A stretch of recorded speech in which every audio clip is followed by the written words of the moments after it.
In today's video, I'm going to teach you how to download and install Zoom on your laptop seamlessly and stress-free. Whether you're setting it up for work, school, or personal use, having access to Zoom on your laptop has become essential for connecting with others in a digital environment. So, let's dive in and get your Zoom up and running within minutes.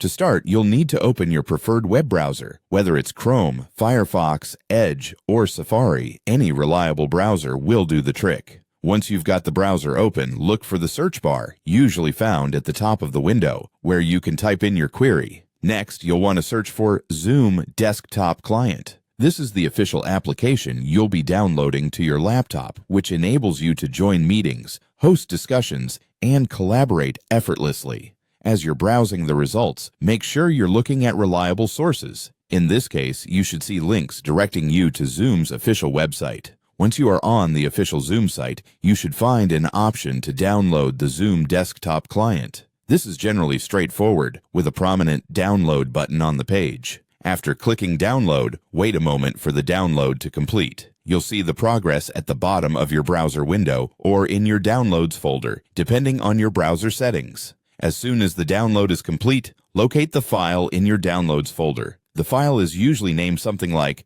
zoominstaller.exe on Windows or zoom.pkg on Mac. Give it a click, and this will trigger the launch of the Zoom installer. From here, the Zoom installer will guide you through the setup process. Follow the on-screen prompts presented by the installer. These instructions are generally straightforward. Just agree to any terms if prompted and decide where on your device you'd like to install the application, although the default settings are usually your best bet. After installation concludes, Zoom should launch automatically. This is a great moment to check if everything installed correctly. Don't worry if it takes a few seconds for Zoom to open for the first time.